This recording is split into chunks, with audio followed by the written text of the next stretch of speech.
Hello students. So today I welcome you to the next episode of pair of linear equations in two variables. So today I am here with few more concepts based on the chapter 3 pair of linear equations in two variables. तो अभी तक हमने पढ़ा, उससे पहले कुछ भी शुरू करने से पहले मैं तुमसे एक बात कहना चाहूँगी कि अगर तुम्हें मेरा वीडियो पसंद आए तो इसको लाइक एंड शेयर करना मत भूलना और मेरे चैनल को सब्सक्राइब करना मत भूलना। ओके, तो शुरू करते हैं कि अभी तक हमने पढ़ा कि जो दो pair of linear equations in two variables हैं उनको हम कैसे कैसे अरेंज कर सकते हैं। वो इंटरसेक्टिंग भी हो सकती हैं, वो पैरेलल भी हो सकती हैं, वो कोइंसिडेंट भी हो सकती हैं। और हम कैसे पता लगा सकते हैं इक्वेशन देख के? एक तो हम ग्राफिकल मेथड से पता लगा सकते हैं, दूसरा हम कैसे पता लगा सकते हैं उनके कोफिशिएंट्स को, एक्स और वाई के कोफिशिएंट्स को कंपेयर करके, उनकी रेशोज़ को कंपेयर करके भी हम पता लगा सकते हैं कि लाइंस इंटरसेक्टिंग है, पैरेलल हैं या कोइंसिडेंट हैं। आज हम जानेंगे कि हम उनको सोल्व कैसे कर सकते हैं, हम पेयर ऑफ लीनियर इक्वेशंस को सोल्व कैसे कर सकते हैं। तो पेयर ऑफ लीनियर इक्वेशंस को सोल्व करने के हमारे पास 3 मेथड्स हैं। तो methods of solution of pair of linear equation. तो हमारे पास 3 मेथड हैं जिनसे हम अपनी पेयर ऑफ लीनियर इक्वेशंस को सोल्व कर सकते हैं। First is substitution method. तो सबसे पहले हम करेंगे। And second is elimination method. And third method is cross multiplication method. अगर आपसे एग्ज़ाम में पूछा गया है कि आप एलिमिनेशन मेथड यूज़ करो या क्रॉस मल्टीप्लिकेशन मेथड यूज़ करके सोल्व करो, then you have to use that method only. लेकिन अगर कुछ भी मेंशन नहीं है तो आपको जो मेथड इजी लगे आप उस मेथड से अपनी इक्वेशन सोल्व कर सकते हैं। तो सबसे पहले हम करेंगे सब्स्टिट्यूशन मेथड, कैसे हम सब्स्टिट्यूशन मेथड से अपने पेयर ऑफ लीनियर इक्वेशंस को सोल्व करते हैं। तो आइए हम शुरू करते हैं एक्सरसाइज 3.3 क्वेश्चन नंबर 1 से। तो स्टूडेंट्स शुरू करते हैं हम एक्सरसाइज 3.3 का क्वेश्चन नंबर 1। तो कोई भी एक चीज़ मैं तुम्हें शुरू करने से पहले ये बता दूं कि कोई भी मेथड हम यूज़ करते हैं, सब्स्टिट्यूशन मेथड, एलिमिनेशन मेथड और क्रॉस मल्टीप्लिकेशन मेथड, ये तीनों मेथड सिर्फ और सिर्फ इंटरसेक्टिंग लाइंस के लिए ही एप्लीकेबल हैं। मतलब A1, पहले क्वेश्चन शुरू करने से पहले हमें कंपेयर कर लेना होगा कि A1/A2 is not equal to B1/B2। मतलब यूनिक सॉल्यूशन के लिए ही सिर्फ ये तीनों मेथड्स एप्लीकेबल हैं। तो फर्स्ट पार्ट हम करते हैं सॉल्यूशन। फर्स्ट पार्ट में हमारे पास दो इक्वेशन है, x + y = 14, give it name 1, and the second equation is x - y = 4, equation number 2। और हमें ये सब्स्टिट्यूशन मेथड से सोल्व करनी है। तो हम x को सोल्व कर लेंगे, इस अपनी सेकेंड इक्वेशन को, किसी भी इक्वेशन को हम चाहे 1 को या 2 को किसी को भी सोल्व कर सकते हैं। तो मैं सोल्व कर रही हूँ 2 को, क्योंकि मुझे ये इजी लग रहा है, क्योंकि -y वाली टर्म उधर जाके प्लस की हो जाएगी।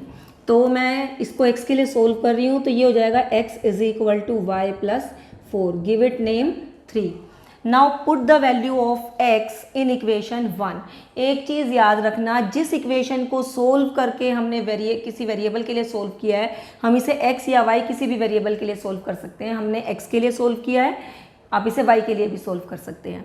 तो किसी भी जिस इक्वेशन को हम सोल्व कर रहे हैं उसमें हमें वैल्यू पुट नहीं करनी है, हमें उसको छोड़ के दूसरी इक्वेशन में पुट करनी है। जैसे मैंने 2 को सोल्व किया x के लिए, अब जो x की वैल्यू है मैं इक्वेशन नंबर 1 में ही पुट कर सकती हूँ, 2 में नहीं कर सकती, क्योंकि 2 को ही तो सोल्व करके मैंने x की वैल्यू निकाली है।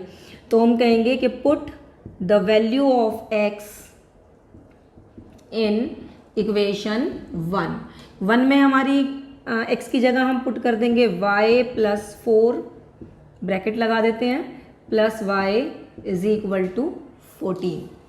तो ये देखो x की जगह मैंने y + 4 पुट कर दिया, + y as it is = 14।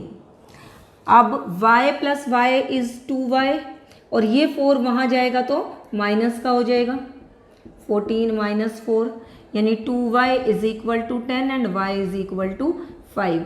y की वैल्यू हमारी आ गई 5। अब हम इस y की वैल्यू को किसी भी एक इक्वेशन में पुट कर सकते हैं, तो मैं 3 में पुट कर रही हूँ।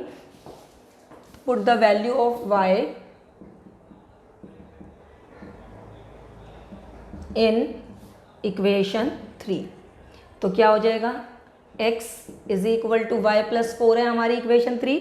इसमें मैं y की वैल्यू 5 पुट कर रही हूँ, तो x is equal to 5 plus 4 that is x is equal to 9। इससे पहले हमें इसको कंपेयर कर लेना चाहिए था कि a1 by a2 is not equal to b1 by b2। तो you can see very well that a1 by a2 यानी 1/1 इज नॉट इक्वल टू 1/-1। तो क्वेश्चन शुरू करने से पहले एक बार, मैं भूल गई ये करना, नेक्स्ट क्वेश्चन में करती हूँ। तो इनकी जो रेशोज़ हैं a1 बाई a2 और b1 बाई b2, इनको कंपेयर कर लेना बहुत ज़रूरी है। क्यों कि ये सिर्फ यूनिक सॉल्यूशन के लिए ही तीनों मेथड्स एप्लीकेबल हैं, बाकी दूसरे के लिए एप्लीकेबल नहीं है। तो चलिए हम अपना नेक्स्ट क्वेश्चन करते हैं। सेकंड पार्ट करते हैं। सेकंड पार्ट है हमारा s minus t is equal to 3, s/3 plus t/2 is equal to 6। So first we will compare the coefficients of s and t। तो हमारा a1 बाई a2 इज 1/1/3। इस s का coefficient is 1/3। तो जब हम इसे सोल्व करेंगे ये 3 आ जाएगा।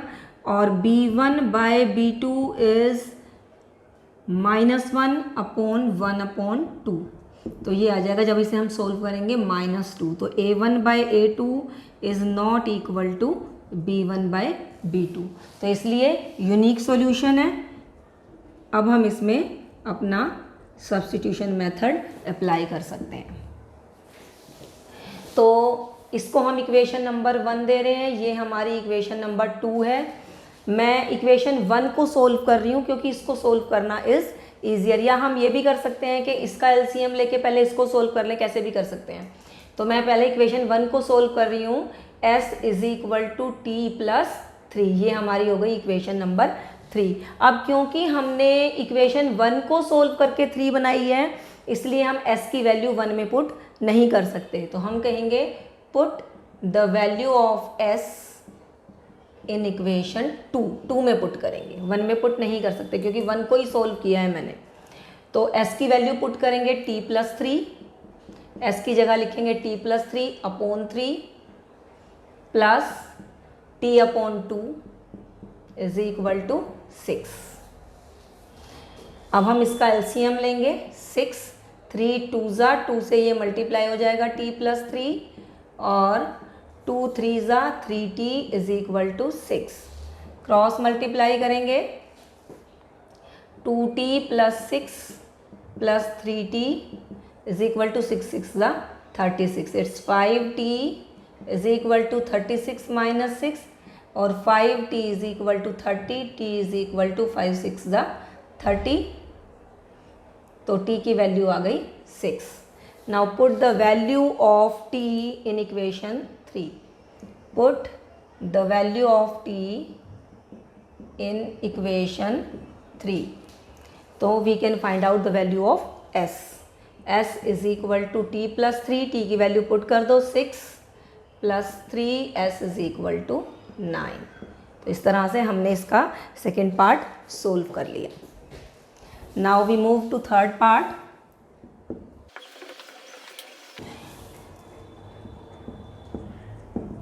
तो थर्ड पार्ट है हमारा 3x minus y is equal to 3 और 9x minus 3y is equal to 9। तो हम a1 बाई a2 निकालेंगे, पहले कंपेयर करेंगे 3/9, 3 3 एंड b1/b2 इज -1/-3। तो ये हो गया हमारा। और c1 बाई c2 हमारा 3/9 1/3। तो a1 by a2 is equal to b1 by b2 is equal to c1 by c2। तो लाइंस कैसी हो गई, कोइंसिडेंट, लाइंस आर कोइंसिडेंट। तो इनफाइनाइटली मैनी सोल्यूशन, तो हमारे मेथड तो सिर्फ उसके लिए एप्लीकेबल है, यूनिक सोल्यूशन के लिए। तो इसके लिए ये मेथड एप्लीकेबल नहीं है. We can not find the value of x and y, unique value we can not find. Okay, तो see we move towards the fourth part.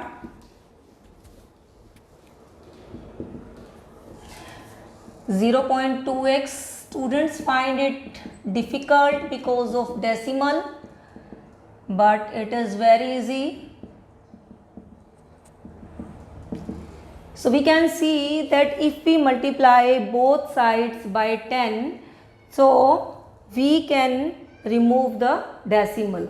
So we will write multiply both sides by 10. ये हो जाएगा 2x plus 3y is equal to 13. ये हमारी equation 1 हो जाएगी. और 4x plus 5y is equal to 23. ये हो गई हमारी equation number 2. And now we will compare the coefficient. ये हो गया a1 by a2 is 1 by 2 and b1 by b2 is 3 by 5. तो a1 by a2 is not equal to b1 by b2, therefore unique solution. अब unique solution है तो हम इसको solve कर सकते हैं. तो अब हम क्या करेंगे, किसी भी एक इक्वेशन को अपनी सोल्व कर लेंगे. मान लो हम सेकेंड इक्वेशन को सोल्व करते हैं. 4x is equal to 23 minus 5y. यहाँ पे लिख देंगे सोल्विंग इक्वेशन 2. Solving equation 2. तो 4x is equal to 23 minus 5y and x is equal to 23 minus 5y upon 4. And put the value of x in equation 1. क्योंकि हमने 2 को solve करके x की वैल्यू फाइंड आउट करी है, तो इस x की वैल्यू को हम 1 में ही पुट कर सकते हैं. इसको हम 3 नंबर दे देंगे. Put the value of x in equation 1. So 2 in place of x we can write 23 minus 5y upon 4 plus 3y is equal to 13. ये कैंसिल हो जाएगा. 2 2 ज़ा हमारे पास आ गया 23 minus 5y upon 2 plus 3y is equal to 13. So 3y के नीचे कुछ नहीं है, 1 ले लेंगे. 2 LCM आ जाएगा. ये हो जाएगा 23 माइनस 5y प्लस 3 2 ज़ा 6y इज इक्वल टू 13. और ये हो गया 23 प्लस y. 6y में से 5y माइनस करेंगे 1y upon 2 is equal to 13. Cross multiply किया. 23 plus y is equal to 13 2 ज़ा 26 and y is equal to 3. तो y की वैल्यू हमारी 3 आ गई. अब y की वैल्यू को हम इक्वेशन 3 में पुट कर देंगे और हमारी x की वैल्यू हम फाइंड आउट कर लेंगे. तो put the value of y in equation 3. Then x is equal to 23 minus 5 into 3, 5 3s upon 4. So 23 minus 15 upon 4, ये हो गया हमारा 8 upon 4, 4 2 8. तो x is equal to 2. इस तरह से हमने फोर्थ पार्ट कंप्लीट कर लिया.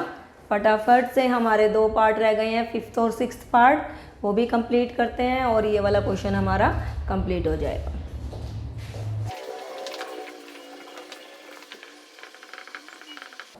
तो 5th पार्ट है हमारा ये.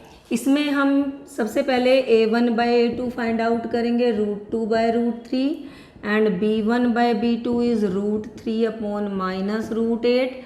So we can clearly see that a1 by a2 is not equal to b1 by b2, therefore unique solution. एक चीज़ और ध्यान रखना, जैसे इस तरह की इक्वेशंस जिसमें x और y वाली टर्म तो है लेकिन कांस्टेंट टर्म एब्सेंट है, दोनों में ही एब्सेंट है. अगर दोनों में कांस्टेंट टर्म नहीं है तो ऐसे क्वेश्चन में x और y की वैल्यू इज़ ऑलवेज 0. तो कैसे सोल्व करते हैं? तो सबसे पहले इसको हम इक्वेशन नंबर 1, इसको हम इक्वेशन नंबर 2 दे रहे हैं. सोल्विंग 2, तो √3x is equal to √8y and x is equal to √8 upon √3 into y. ये हमारी x की वैल्यू आ गई. इसको हमने इक्वेशन नंबर 3 दे दिया. Now put the value of x in equation, क्योंकि हमने 2 को सोल्व किया था तो हम 1 में पुट करेंगे। तो √2 और x की वैल्यू क्या है, √8 upon √3y plus √3y is equal to 0. So now what we can do now, we can take y common and it will become √16. √16 is 4. 4 upon √3 plus √3 is equal to 0.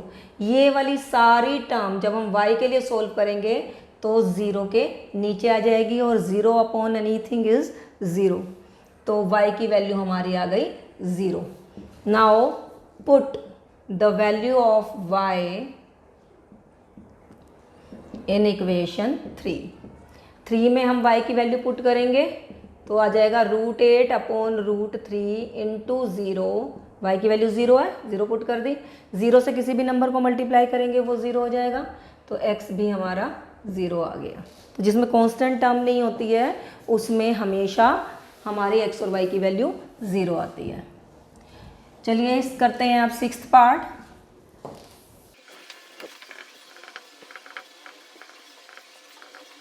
तो 6th part में हम देख रहे हैं कि दोनों ही fractions में हैं. तो हम एक काम कर सकते हैं कि हम पहले इनका एलसीएम लेके इन्हें सोल्व कर लें. तो जैसे मैं ये वाली इक्वेशन सोल्व कर रही हूँ, इसका एलसीएम आ गया हमारा 6. 2 3 3 3 9x minus 3 2 2 5 10y is equal to -2. और इसे हम क्रॉस मल्टीप्लाई करेंगे तो ये आ जाएगा 9x minus 10y is equal to -12. ये हो गई हमारी इक्वेशन नंबर 1. और इसको सोल्व करेंगे. 6 एलसीएम आया.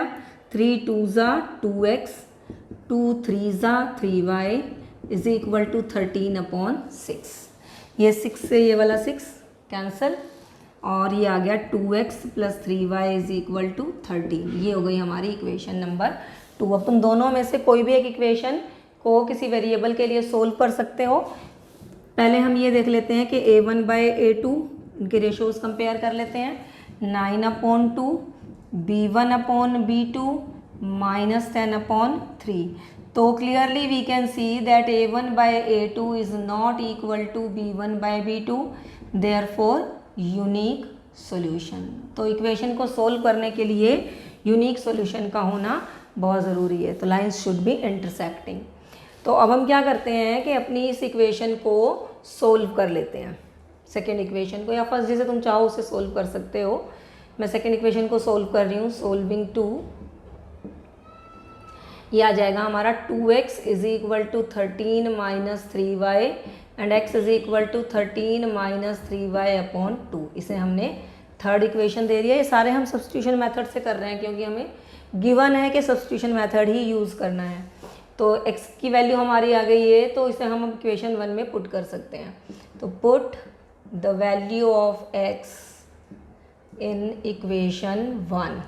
सो 9x की जगह लिखेंगे 13 minus 3y upon 2 minus 10y is equal to -12. Solve करेंगे. 9 से अंदर मल्टीप्लाई करो. 13 9 117 minus 3 9 27y upon 2 minus 10y is equal to -12. 2 LCM आ गया. 117 minus 27y minus 10 2 20y is equal to -12. ये हो गया हमारा 117 माइनस 47y और ये 2 से यहाँ मल्टीप्लाई हो जाएगा. Cross multiply -24 minus 47y is equal to -24 minus 117. Solve करेंगे. ये हो गया 7 + 4 11 2 + 1 3 4 और ये 141 माइनस का 141. अब हम इसे y के लिए सोल्व कर लेंगे. y is equal to 141 upon 47. 3 से जाएगा. 47 3 7 21 3 4 12 और 2 14. यस 3 से जा रहा है. तो y की वैल्यू आ गई 3. अब y की वैल्यू इक्वेशन 3 में पुट कर दो. यही कर देती हूँ, put the value of y in equation 1। तो x के लिए सोल्व कर लेंगे। x is equal to 13 minus 3 into 3/2। 13 minus 3 3 ज़ा 9/2 एंड ये हो जाएगा 4/2, यानी x की वैल्यू आ गई हमारी 2। x की वैल्यू 2 एंड y की वैल्यू हमारी आ गई 3। तो इस तरह से ये हमने क्वेश्चन नंबर 1 पूरा कंप्लीट कर लिया। So now we move to the question number 2। So question number 2 में students we are given 2 equations. We need to solve the 2 equations for x and y and we need to find out the value of m. So what we will do, we will put the value, first we will find out the value of x and y, and then we will put the value of x and y in third equation and we will solve it for m. So that is how we can find the value of m. Okay, so we are given 2 equations, 2x plus 3y is equal to 11, ये हमारी first equation। 2x minus 4y is equal to minus 24। You can see कि 2 is common in both the sides, तो we can divide both the sides by 2 also, तो थोड़ा सा calculations easy हो जाएंगी। ये हो जाएगी x minus 2y is equal to minus 12। यहाँ पे ये लिख भी सकते हैं कि divide both sides by 2। तो ये हो गई हमारी इक्वेशन नंबर 2। अब किसी एक इक्वेशन को हम सोल्व कर लेंगे, तो मैं सेकंड को सोल्व कर रही हूँ। ये हो जाएगा x is equal to 2y minus 12, इसे हम नंबर 3 दे देंगे। और अब हम इन्हें सोल्व करेंगे, 1 और 3 को सोल्व कर लेंगे। तो हम क्या करेंगे, x की वैल्यू 1 में पुट करेंगे। Put the value of x in equation 1, तो ये आ जाएगा हमारा 2। x की जगह वैल्यू पुट करेंगे। x की वैल्यू क्या है, 2y माइनस 12, तो 2y minus 12 bracket close plus 3y is equal to 11। Solve the equation, 4y minus 12 2 ज़ा 24 plus 3y is equal to 11। 4 plus 3 7y, 24 वहाँ जाके प्लस का हो जाएगा और प्लस 11 करेंगे तो 35 and y is equal to 5। तो y की वैल्यू आ गई हमारी 5। अब हम y की वैल्यू इक्वेशन 3 में पुट करेंगे तो x की वैल्यू आ जाएगी। तो हम कहेंगे कि put the value of y in equation 3, तो ये हो जाएगा हमारा x is equal to 2 into y की वैल्यू 5 पुट करेंगे। 2 into 5 minus 12, 10 minus 12 minus 2, x की वैल्यू आ गई हमारी -2, y की वैल्यू आ गई 5। अब हमारे पास एक और गिवन इक्वेशन है, y is equal to mx plus 3। तो हम क्या करेंगे, इसमें x और y दोनों की वैल्यू पुट कर देंगे। तो put the value of x and y इन, इसको नंबर 4 दे दो, इक्वेशन 4। y की वैल्यू कितनी थी 5, m, x की वैल्यू -2 प्लस 3, तो ये 3 उधर जाएगा, 5 minus 3 is equal to -2m और -2m is equal to 2m is equal to -1। तो m की वैल्यू आ गई -1 और ये हमारा क्वेश्चन हो गया कंप्लीट। सो क्वेश्चन नंबर 3। तो स्टूडेंट्स क्वेश्चन नंबर 3 हमारा वर्ड प्रॉब्लम्स हैं, इसके कई सारे पार्ट्स हैं और सारे वर्ड प्रॉब्लम्स हैं। तो हमें इसमें लीनियर इक्वेशन अब तक तो हमें गिवन थी, अब हमें पहले फॉर्म करनी होंगी लीनियर इक्वेशंस और फिर उन्हें सोल्व करना होगा। तो फर्स्ट पार्ट है और हमें सब्स्टिट्यूशन मेथड ही यूज़ करना है। फर्स्ट पार्ट है, difference between 2 numbers is 26 and 1 number is 3 times the other, find the numbers. तो हमें हमारे 2 नंबर हैं, उनके बीच का डिफरेंस इज 26। तो जो हमें फाइंड करना है, पहले उन्हें हम x एंड y मान लेते हैं। सो हम कहेंगे let the numbers be x and y। तो फर्स्ट कंडीशन क्या है, according to question, first condition क्या है, डिफरेंस बिटवीन 2 नंबर्स इज 26। मतलब डिफरेंस मतलब x माइनस वाई इज़ 26। ये हमारी फर्स्ट इक्वेशन हो गई। एंड सेकेंड कंडीशन है कि one number is 3 times the other. तो one number is x, other number is y and the larger number is 3 times the other. तो अगर हम y का 3 टाइम्स करें तो वो x के इक्वल हो जाता है। ये समझ में आया कि है तो बड़ा x, लेकिन हम 3 टाइम्स किसको कर रहे हैं, y को। क्यों? क्योंकि हमें इक्वल टू का साइन लगाना है। आप इसको ऐसे भी देख सकते हैं कि ये एक 6 नंबर है और एक ये 2 नंबर है। अगर हमें दोनों को इक्वल करना है तो हम छोटे नंबर को 3 से मल्टीप्लाई करेंगे। यही हमने सेम इसमें किया है। तो इस तरह से ये हमारी इक्वेशन 2 हो गई। तो इसमें कुछ सोल्व करने वाला तो है नहीं, हम क्या करेंगे, x की वैल्यू डायरेक्ट 1 में पुट कर देंगे। तो put the value of x in equation 1। तो x की जगह हम 3y पुट करेंगे। 3y, x की जगह हमने 3y लिख दिया minus y is equal to 26। 3y minus y is 2y and y is equal to 13। तो y की वैल्यू आ गई 13। अब y की वैल्यू अगर हम इक्वेशन 2 में पुट कर दें तो हमारी x की वैल्यू भी आ जाएगी। तो हम कहेंगे कि put the value of y in equation 2, किसी में भी पुट कर सकते हो। ये आ जाएगा x is equal to 3 into 13 that is 39। तो x हमारा 13 है और y हमारा 39 है। दोनों को माइनस करके देखोगे तो 26 ही आएगा। तो ये इक्वेशंस फॉर्म करना इज़ मोर इम्पॉर्टेंट। हमेशा सोल्व करना इनका इजी होगा, लेकिन इक्वेशन बनाना इसमें ज़्यादा इम्पॉर्टेंट है। ओके, तो हम सेकेंड पार्ट की तरफ चलते हैं। तो क्वेश्चन नंबर 3 का सेकेंड पार्ट है कि the larger of 2 supplementary angles exceeds the smaller by 18 degrees. मतलब हमारे पास 2 एंगल्स हैं जो कि सप्लीमेंट्री हैं। तो सप्लीमेंट्री एंगल्स कौन से होते हैं, जिनका सम 180 डिग्री होता है। तो हमारे पास 2 एंगल्स हैं जिनका सम 180 डिग्री है और जो उनमें से बड़ा एंगल है वो छोटे एंगल से 18 डिग्री ज़्यादा है। तो पहले तो हम दोनों एंगल्स को x और y मान लेंगे। तो हम कहेंगे कि लेट द 2 एंगल्स, इसमें हम लार्जर और स्मॉलर भी मान सकते हैं। Let the larger angle be x and the smaller angle be y। तो अकॉर्डिंग टू क्वेश्चन कंडीशन है कि दोनों सप्लीमेंट्री एंगल्स हैं। सप्लीमेंट्री एंगल्स वो होते हैं जिन एंगल्स का सम 180 डिग्री होता है। तो फर्स्ट कंडीशन हो जाएगी x plus y is equal to 180 degree. ये हो गई हमारी फर्स्ट इक्वेशन।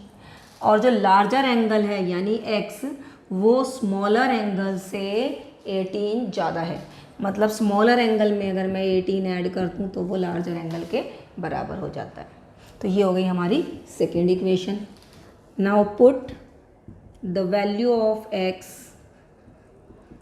इन इक्वेशन 1। तो अब इसमें एक चीज़ देखो कि इस इक्वेशन में हम x की वैल्यू पुट करें। x की वैल्यू क्या है, y प्लस 18। तो x की जगह हम लिखेंगे y प्लस 18 फिर plus y is equal to 180 degree. Solve करेंगे 2y plus 18 is equal to 180 degree and 2y is equal to 180 minus 18। Minus करेंगे 10 माइनस 8 2, 7 माइनस 1 6 एंड 162 डिग्री। तो ये आ गई 2y की वैल्यू। सोल्व करेंगे y के लिए तो y is equal to 162 upon 2, 2 8 सा 2 1 सा। तो y हो गया हमारा यानी स्मॉलर एंगल हो गया 81 degree and put the value of y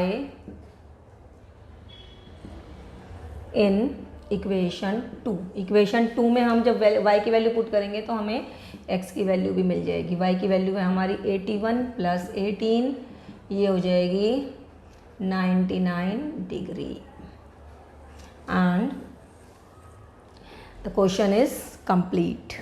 Now we move towards the third part of the question. Third part में इक्वेशन बना के दूंगी, सोल्व तुम खुद करोगे. तो students, third part is that the coach of a cricket team buys 7 bat and 6 balls for 3800. मतलब कि वो 7 बैट और 6 बॉल्स 3800 रुपीज़ का बाय करती है, और बाद में she buys 3 bats and 5 balls कितने के, 1750 के. तो हमें each bat and each ball की जो है कॉस्ट फाइंड आउट करनी है. तो हम कहेंगे कि let the cost of each bat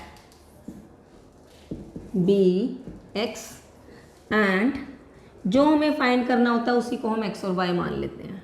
and the cost of each ball be Y.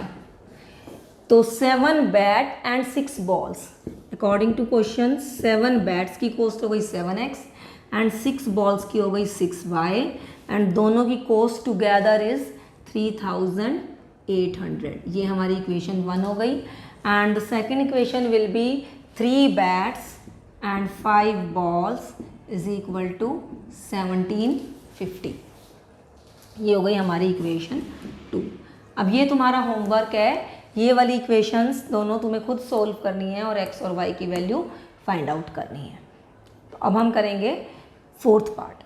Question number 3 का फोर्थ पार्ट मैं तुम्हें समझा देती हूँ, इतना बड़ा क्वेश्चन पढ़ने का तो कोई मतलब नहीं बनता.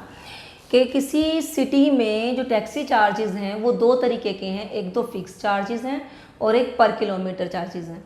तो फिक्स चार्जेस, एक आदमी है कोई, उसने 10 मीटर डिस्टेंस ट्रैवल किया और कितना पे किया, 105, और 15 किलोमीटर की जर्नी के लिए अगर उसने 15 किलोमीटर डिस्टेंस ट्रैवल किया तो उसने पे किया 155 रुपीज़. तो वो बोल रहे हैं कि find the charges for fix charges and the charges पर किलोमीटर. तो पहले एक पार्ट ये कर लेंगे, फिर सेकेंड पार्ट करेंगे. तो जो हमें फाइंड आउट करना होता है उसी को हम लेट कर लेते हैं. तो हम कहेंगे कि let the fixed charges be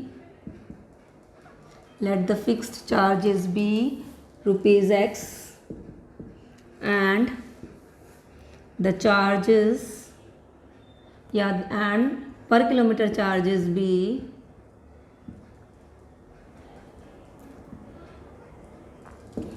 rupees y. According to question fix charge तो लगेगा ही लगेगा, यानी x, टैक्सी में बैठते ही x रुपीज़ आपको देने ही देने हैं, एंड प्लस 10 किलोमीटर्स उसने ट्रैवल किया तो 1 किलोमीटर का चार्ज कितना है, y रुपीज़. तो 10 किलोमीटर का हो जाएगा 10y किलोमीटर होगा, ये मैंने मीटर लिखा हुआ है, 10 किलोमीटर और ये 15 किलोमीटर, राइट. तो 10 किलोमीटर उसने ट्रैवल किया तो उसका हो गया 10y, और टोटल उसने कितना पे किया, उसने पे किया 105. तो फिक्स चार्जेस और पर किलोमीटर चार्जेस दोनों मिला के उसने कितना पे किया, 105 रुपीज़ पे किया. ये हो गई हमारी इक्वेशन नंबर 1. सेकेंड कंडीशन क्या है कि फिक्स चार्ज तो सेकेंड कंडीशन में भी लगेंगे, और कितना ट्रैवल किया, 15 किलोमीटर ट्रैवल किया है, यानी पर किलोमीटर चार्जेस हो गए 15 किलोमीटर के 15y, और टोटल उसने कितना पे किया, 155 रुपीज़ पे किया है. तो ये हमारी सेकेंड इक्वेशन हो गई. अब हम किसी भी एक इक्वेशन को सोल्व कर लेते हैं. मान लो मैं सेकेंड इक्वेशन को सोल्व करती हूँ तो ये हो जाएगा 155 माइनस 15y. इसको हम इक्वेशन नंबर 3 पुट कर लेंगे, एंड अब x की वैल्यू हम इक्वेशन 1 में पुट करेंगे. Put the value of x in equation 1. तो अब देखो x की जगह हम पुट करेंगे 155 minus 15y plus 10y is equal to 105. Solve करेंगे. 155 minus 5y is equal to 105. 155 को उधर ले गए, माइनस का हो गया, और ये आ गया हमारा minus 5y is equal to 105. इसमें से माइनस कर दो 50 रुपीज़, माइनस 50, माइनस से माइनस कैंसिल, और y इज इक्वल टू 10. तो y मतलब पर किलोमीटर चार्जेस आ गए 10 रुपीज़ पर किलोमीटर चार्जेस इज ₹10। अब y की वैल्यू हम इक्वेशन 3 में पुट कर लेंगे। Put the value of y in equation 3, तो फिक्स चार्जेस आ जाएंगे। x is equal to 155 minus 15 into 10, 155 minus 150, तो फिक्स चार्जेस हो गए 5 rupees. x is equal to 5, तो fix charges is ₹5, right. Second part है अब हमारा इसका, how much does a person have to pay for travelling of 25 kilometre. तो पहले हम इसकी इक्वेशन बना लेंगे। तो इसके टोटल चार्जेस क्या होंगे? टोटल चार्जेस क्या, फिक्स चार्जेस तो देगा ही देगा, x प्लस 25 किलोमीटर ट्रैवल करने के लिए 25y, ये हमारी इक्वेशन बन जाएगी। अब इसमें हम x और y की वैल्यू पुट करेंगे तो उसके टोटल चार्जेस आ जाएंगे। x है हमारा 5 और प्लस 25 इंटू 10, y की वैल्यू 10 पुट कर दी, तो ये आ जाएगा 5 प्लस 250 यानी ₹255 ही विल हैव टू पे। तो हमारा फोर्थ पार्ट कंप्लीट हुआ। Now we move towards our fifth part. तो fifth part of question number 3 is that a fraction becomes 9/11 if 2 is added to both numerator and denominator. अगर numerator और denominator दोनों में हम 2 ऐड करते हैं तो वो फ्रैक्शन हमारा 9/11 बन जाता है, और अगर हम 3 ऐड करते हैं न्यूमरेटर और डिनोमिनेटर में तो 5/6 बन जाता है। तो हमें फ्रैक्शन फाइंड आउट करना है। तो कोई भी फ्रैक्शन इज इक्वल टू होता है न्यूमरेटर अपॉन डिनोमिनेटर। तो हम कहेंगे कि let numerator be x and denominator be y। तो फ्रैक्शन क्या हो जाएगा? Numerator upon denominator x upon y।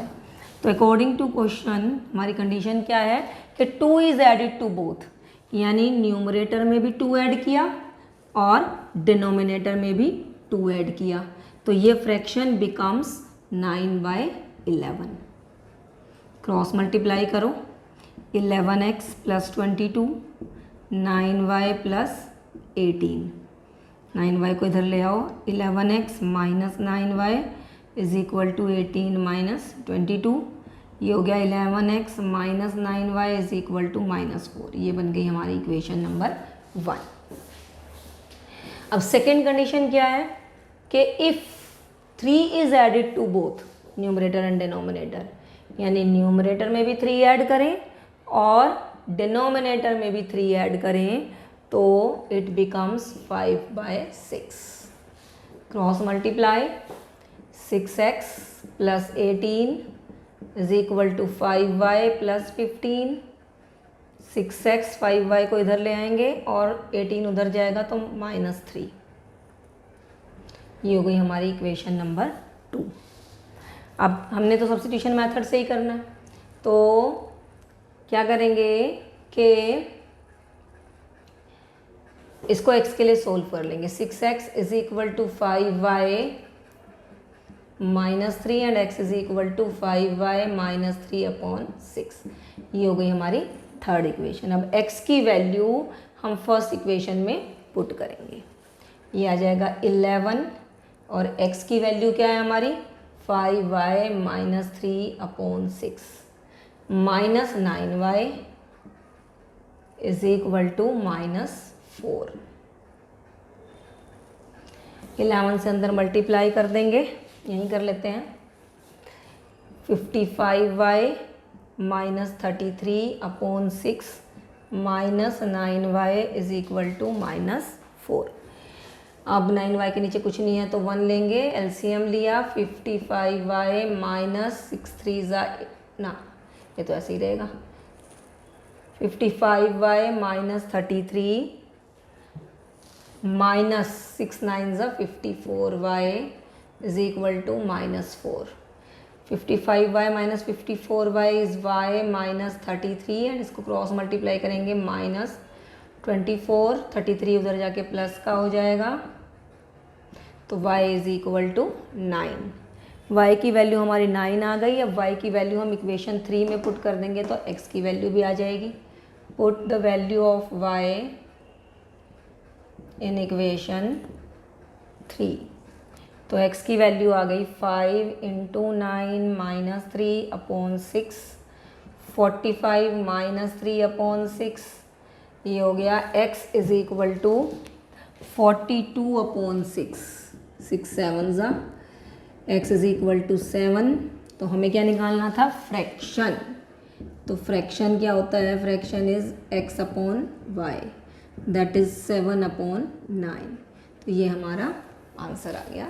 Fraction is 7 upon 9। ये इम्पॉर्टेंट क्वेश्चन है, इसको मार्क कर लो। ये वाला पार्ट हमारा इम्पॉर्टेंट है। अब हम मूव करते हैं इस एक्सरसाइज के लास्ट क्वेश्चन की तरफ। सो क्वेश्चन नंबर 3 का 6th part, that is last part of question number 3 and that of exercise also. So question is that 5 years hence, 5 years hence मतलब आफ्टर 5 years, 5 साल बाद the age of Jacob will be 3 times that of his son.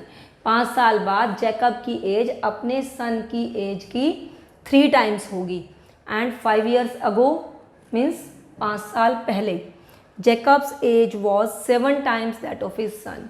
Jacob की age अपने son की age की 7 times थी। Find their present ages.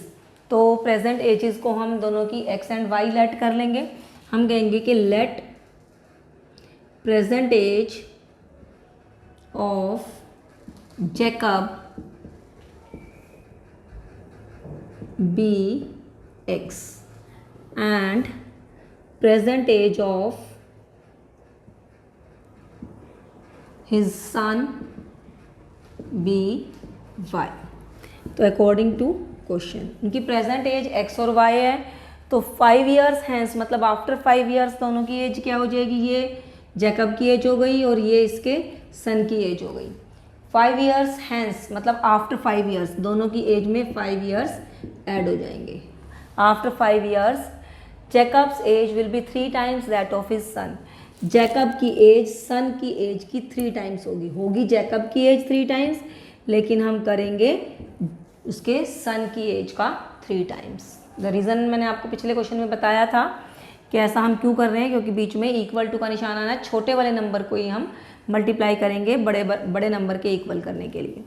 तो इसको सोल्व कर लेते हैं। x plus 5 is equal to 3y plus 15 और ये हो जाएगा x minus 3y is equal to, ये 15 है, इज़ इक्वल टू 10।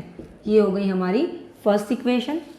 अब सेकेंड कंडीशन क्या है कि 5 years अगो, 5 years अगो ये जैकब की एज, ये इसके सन की एज। 5 years अगो मतलब दोनों की एज में से 5 years कम कर देंगे, माइनस कर देंगे। 5 years ago Jacob was 7 times, Jacob's age was 7 times that of his son. Jacob की एज अपने बेटे के एज की 7 times थी, तो हम सन की एज को 7 times करेंगे। सोल्व करो। x minus 5 is equal to 7y minus 35, -5 को भी उधर ही ले जाओ, ये हो जाएगी 7y प्लस हो जाएगा तो -30। ये हो गई हमारी सेकेंड इक्वेशन। अब हम क्या करेंगे कि x की वैल्यू को फर्स्ट इक्वेशन में पुट कर देंगे। Put the value of x in equation 1। तो इक्वेशन 1 क्या है? x minus 3y is equal to 10। तो x की जगह हम लिखेंगे 7y माइनस 30। 7y माइनस 30 हमने लिखा x की जगह, फिर minus 3y is equal to 10। 7y minus 3y is 4y and 30 वहाँ जाएगा तो प्लस का हो जाएगा 40y इज इक्वल टू 10।